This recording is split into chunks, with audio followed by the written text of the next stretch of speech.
Assalamualaikum dan salam sejahtera. Kami dari kumpulan 6 akan membentangkan tugasan kami yang bertajuk Kepelbagaian Adat Resam Kepercayaan dan Pantang Larang Perayaan bagi setiap etnik di Malaysia. Terlebih dahulu, izinkan saya memperkenalkan ahli-ahli kumpulan. Nama diberi Nurul Huda binti Muhammad Yunus serta ahli kumpulan yang lain iaitu Nurul Sakinah binti Mak Isa, Nurul Syifa Syamimi binti Amran, Phua Yue dan juga On Ke Yi. Mari kita ke bahagian yang selanjutnya. Malaysia seringkali dikenali sebagai sebuah negara yang mempunyai masyarakat yang berbilang kaum, agama dan juga kepercayaan. Serba sedikit mengenai etnik utama yang terdapat di semenanjung Malaysia iaitu masyarakat Melayu, masyarakat Cina dan juga masyarakat India. Manakala masyarakat Iban dan masyarakat Kadazan sering dikenali di negeri Sabah dan juga Sarawak. Selain itu, terdapat perayaan utama yang disambut oleh masyarakat di Malaysia. Bagi masyarakat Melayu, mereka akan menyambut Hari Raya Aidilfitri. Bagi masyarakat India, mereka akan menyambut Pesta Cahaya atau lebih dikenali sebagai Deepavali. Perayaan Tahun Baru Cina akan disambut oleh masyarakat Cina. Tidak ketinggalan, masyarakat di Sabah akan menyambut Pesta Keamatan dan masyarakat di Sarawak akan menyambut Hari Gawai. Seterusnya, saya akan serahkan kepada ahli kumpulan untuk menerangkan lebih terperinci mengenai pelbagai etnik yang terdapat di Malaysia. Sekarang, saya akan membentangkan perayaan masyarakat Melayu. Masyarakat Melayu di Malaysia beragama Islam. Perayaan yang paling penting bagi mereka ialah Hari Raya Aidilfitri dan Hari Raya Aidilahad. Hari Raya Aidilfitri disambut pada 1 Syawal tahun Hijrah. Ia juga dikenali sebagai Hari Raya Puasa, Hari Raya Fitrah atau Hari Raya Lebaran. Ia menandakan tamatnya bulan Ramadan dan tempoh untuk membayar zakat fitrah. Hari Raya Aidilfitri merupakan anugerah bagi umat Islam kerana mereka berjaya mengembalikan diri kepada fitrah semula jadinya. Sebelum Hari Raya Aidilfitri, umat Islam haruslah menjalankan ibadah puasa selama 1 bulan. Bulan ini dikenali sebagai bulan Ramadan. Mereka percaya bahawa pintu neraka akan ditutup, pintu syurga akan dibuka dan syaitan akan dirantai oleh Allah. Selain itu, ganjaran pahala juga akan dilipat gandakan. Oleh itu, para umat Islam juga diseru untuk rajin membaca dan mendalami Al-Quran serta membanyakkan sedekah terutamanya pada bulan ini. Seterusnya ialah adat resam perayaan. Yang pertama ialah takbir raya. Takbir raya bergema di masjid-masjid, surau-surau atau melalui televisyen dan radio. Para umat Islam akan menunaikan solat sunat Aidilfitri dan mendengar bacaan khutbah yang disampaikan oleh imam atau khatib pada hari ini. Yang budaya kedua ialah memohon ampun dan maaf.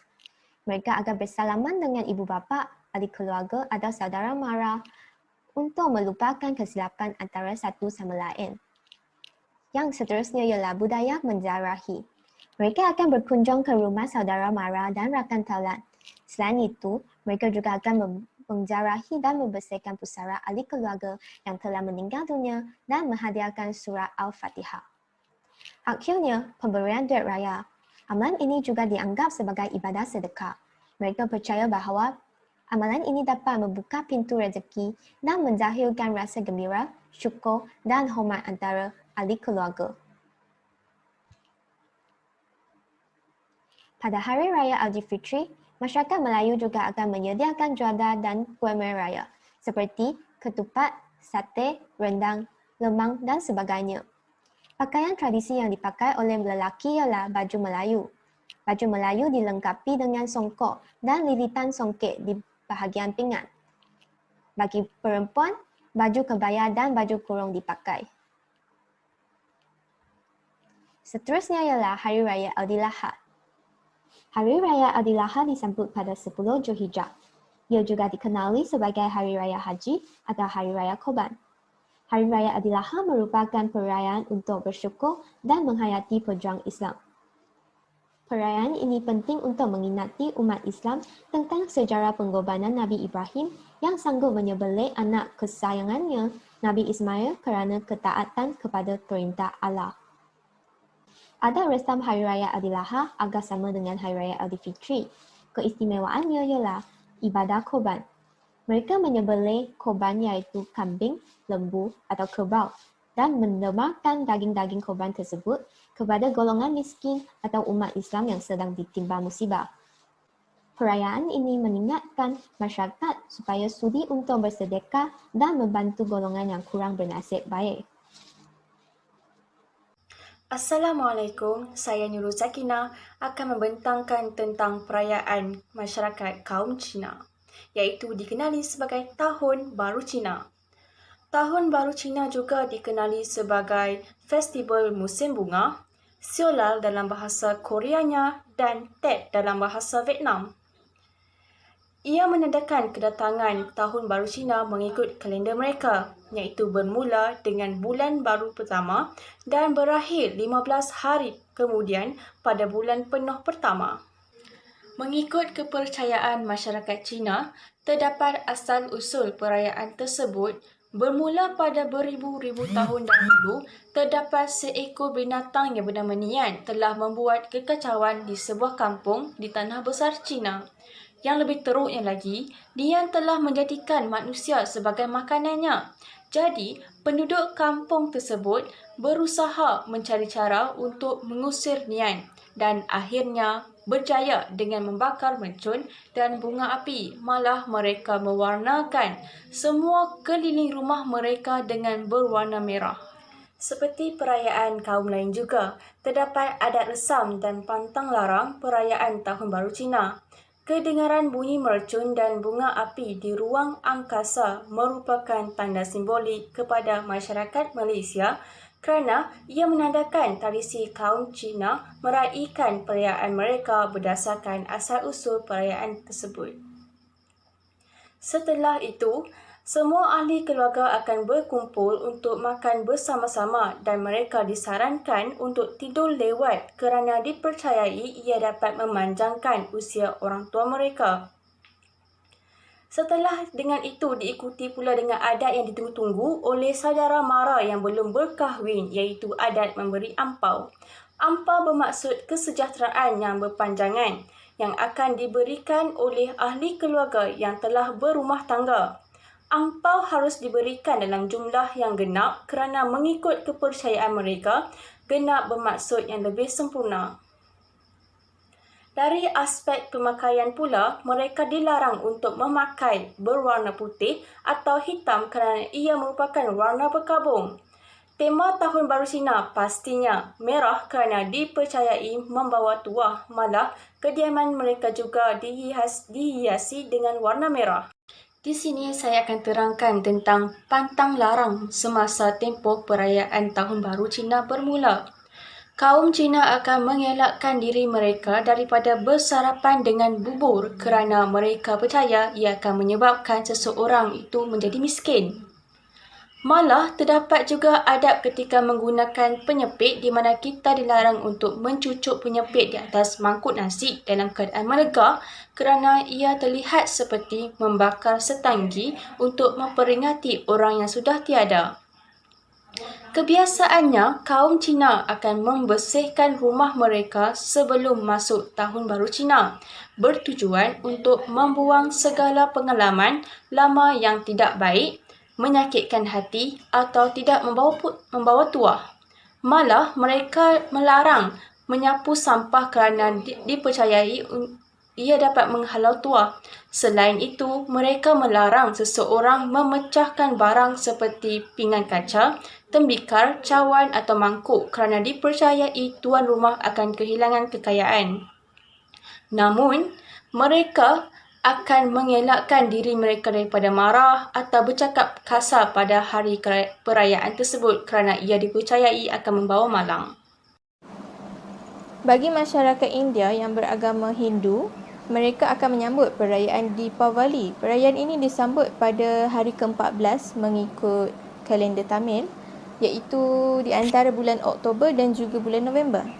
Perayaan ini juga dikenali sebagai Diwali, Deepawali ataupun Pesta Cahaya.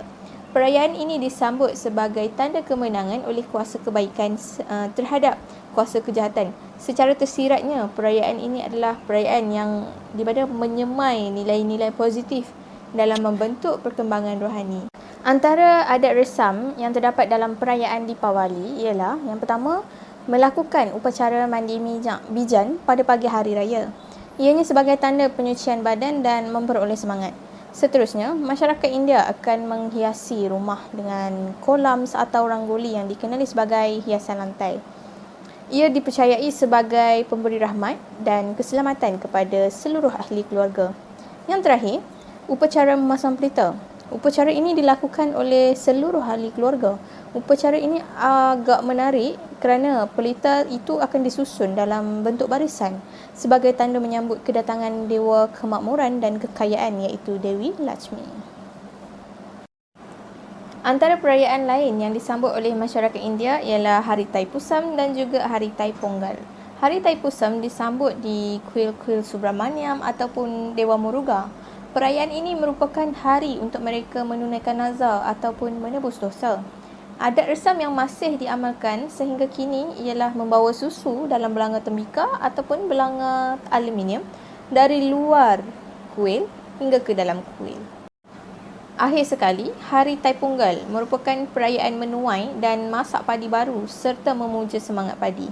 Adat resam yang diamalkan oleh masyarakat India ialah Ponggal ataupun dikenali sebagai padi akan dimasak dalam periuk baru untuk dipersembahkan kepada Dewa Matahari dan selebihnya akan disedekahkan kepada jiran tetangga. Baiklah, nama saya Nurul Syifa Syamimi binti Amran. Jadi saya akan mengulas tentang perayaan yang dirayakan oleh masyarakat Iban di Sarawak, iaitu Hari Gawai. Hari Gawai Dayak ialah satu perayaan atau pesta yang disambut oleh masyarakat Dayak, terutamanya kaum peribumi Sarawak iaitu Bidayuh, Iban dan orang Ulu seperti Kenyah dan Kayan. Disebabkan ramai masyarakat Dayak yang kini menganut agama Kristian, jadi hanya orang Iban dan Bidayuh yang menjadikan perayaan ini sebagai perayaan utama mereka. Perayaan ini disambut pada 1 Jun setiap tahun. Hari Gawai ini pada asalnya dirayakan untuk meraihkan hasil usaha dan kerja keras mereka setelah selesai menuai padi dan juga sebagai tanda berterima kasih kepada petara setiap kali selepas musim menuai. Persediaan perayaan ini biasanya dilakukan lebih awal iaitu di awal musim perayaan di sekitar bulan Mei. Antara persediaan yang dilakukan adalah pembuatan minuman tuak sebagai minuman tradisi komuniti Dayak. Perbuatan minuman ini sebenarnya melambangkan keberanian hati dan kekuatan tenaga orang Dayak. Air tuak ini adalah suatu minum hasil daripada penampaian beras pulut yang telah dicampur dengan ragi bagi tujuan penampaian dan diperasakan dengan gula secara secukupnya bagi mendapatkan rasa air tuak yang manis. Selain itu, orang Iban juga akan menyediakan kuih muih tradisi orang Dayak. Pada pertengahan bulan Mei, antara kuih tersebut adalah kuih acuan, kuih sarang semut dan juga kuih sepik. Orang Iban juga akan mencari beberapa jenis makanan dari hutan atau kebun seperti umbut kelapa dan umbut rotan untuk dijadikan hidangan di hari perayaan. Gotong royong juga akan diadakan bagi membersihkan dan menghias rumah panjang atau kawasan kampung. Pembersihan kawasan kubur juga dilakukan sebagai satu bentuk penghormatan kepada individu yang telah meninggal dunia, terutamanya ahli-ahli keluarga, nenek moyang, rakan-rakan dan juga jiran yang tinggal berdekatan. Manakala pada hari perayaan pula, masyarakat Iban akan saling kunjung-mengunjung sesama sendiri. Ketua tetamu yang mengetuai kunjungan akan melembing haiwan yang disediakan pihak tuan rumah di kaki tangga rumah. Darah haiwan tersebut akan mengalir ke tanah di kawasan tangga tersebut dan dianggap sebagai sebuah persembahan kepada dewa. Maka dewa akan mengampuni pihak tetamu dan juga pihak tuan rumah. Tetamu yang hadir ke rumah akan dihidangkan dengan juadah yang disediakan semasa persediaan tempoh hari. Tetamu dilarang untuk menolak hidangan yang disediakan tanpa alasan yang munasabah. Hal ini kerana ini dianggap sebagai kurang sopan, sombong dan biadab serta tidak berterima kasih. Pada penghujung musim perayaan Hari Gawai ini, iaitu sekitar sebulan selepas Hari Gawai berlangsung, acara gulung tikar atau ngiling bikai akan berlangsung. Dalam acara ini, tikar akan digulung bagi mengelakkan ianya didatangi binatang, namun secara logiknya ianya bagi memastikan kebersihan rumah panjang terjamin. Saya Poya dan saya akan meneruskan perbincangan hari ini tentang perayaan masyarakat Katasan Dusun di Sabah. Perayaan keamatan merupakan perayaan yang amat penting bagi masyarakat Kadazan Dusun. Mereka akan menyambut perayaan tersebut pada 30 dan 31 Mei pada setiap tahun, iaitu juga musim menuai padi di Sabah. Oleh itu, perayaan keamatan juga dikenali sebagai Pesta Menuai dan tujuan utamanya adalah untuk menunjukkan tanda kesyukuran dan penghormatan kepada roh padi. Sejak masa dahulu, etnik Kadazan Dusun merupakan golongan petani yang kehidupan mereka bergantung penuh kepada penanaman padi. Mereka percaya tentang legenda Kino Ingan yang diwarisi secara lisan dari satu generasi ke generasi. Dan inilah asas usus perayaan Pesta Keamatan. Namun begitu, terdapat banyak usi yang berbeza-beza yang disebarkan di kalangan masyarakat Kadazan Dusun. Menurut artikel yang ditulis oleh Hanafi Hussain, etnik Kadazan Dusun percaya bahawa pencipta mereka yang dikenali sebagai Kino Ingan mempunyai seorang anak perempuan. Disebabkan kemarau melanda, masyarakat Kadazan Dusun mengalami kebuluran dan mereka percaya bahawa hanya terdapat satu penyelesaian, iaitu mengorbankan anak gadis Kino Ingan untuk menghentikan segala bencana. Oleh itu, Pesta Keamatan disambut untuk mengenang pengorbanan anaknya iaitu roh padi supaya Nia terus memberkati mereka dengan hasil tuaian yang lumayan. Walau bagaimanapun, pada masa kini, Pesta Keamatan yang disambut hanya demi mengekalkan tradisi dan identiti masyarakat Kadazan Dusun. Dalam Pesta Keamatan, terdapat beberapa adat resam yang diamalkan oleh masyarakat Kadazan Dusun, iaitu mereka akan menghidangkan berbagai makanan atau minuman tradisi sempena sambutan Pesta Keamatan. Antaranya minuman tapai yang istimewa iaitu sejenis arak beras akan dihidangkan dan diminum melalui tajau. Manakala terdapat juga makanan tradisi seperti boso iaitu sejenis jeruk dan juga pinasakan yang merupakan ikan yang ditumis dengan rempah ratus. Mereka juga akan membuat berbagai persembahan yang berbeza seperti upacara untuk menyembah roh padi berdasarkan peringkat penanaman padi yang berbeza. Selain itu, tarian Sumasal juga dipersembahkan oleh pasangan penari lelaki dan perempuan yang menakai pakaian tradisi mereka iaitu gaung atau sinuwangga. Mereka akan menari dengan iringan muzik gentang dan gong. Di samping itu, pertandingan juga diadakan sempena sambutan Pesta Keamatan. Peraturan Ratu Cantik yang dikenali sebagai Untuk Natal adalah kemuncak kepada pesta tersebut. Dan peraturan tersebut bertujuan untuk mengenang anak perempuan Kino Ingan yang terkorban. Yang terakhir, mereka juga akan mengadakan pertandingan menyanyi untuk memeriahkan lagi Pesta Keamatan. Kesimpulannya, negara Malaysia mempunyai kepelbagaian adat resam, kepercayaan dan pantalaran perayaan bagi setiap etnik yang terdapat di negara kita. Setiap etnik mempunyai kepercayaan dan agama yang berbeza-beza yang juga mempengaruhi amalan dan adat resam di hari perayaan mereka. Contohnya, perayaan masyarakat Melayu dipengaruhi oleh agama Islam, masyarakat India oleh agama Hindu dan masyarakat Cina oleh agama Buddha. Bagi masyarakat Iban dan Kadazan Dusun, pada asalnya perayaan mereka dipengaruhi oleh kepercayaan animisme yang diamalkan oleh nenek moyang mereka, namun kini sudah ramai di antara mereka yang menganut agama lain seperti agama Kristian tetapi masih menyertai perayaan yang dianjurkan masyarakat mereka. Akhir sekali, kepelbagaian perayaan yang ada di negara kita sememangnya bukan satu kekangan, namun ianya adalah satu rahmat yang harus kita hargai dengan sebaik mungkin bagi dapat membuka mata dunia akan keunikan negara Malaysia kerana mempunyai pelbagai perayaan dan adat resam.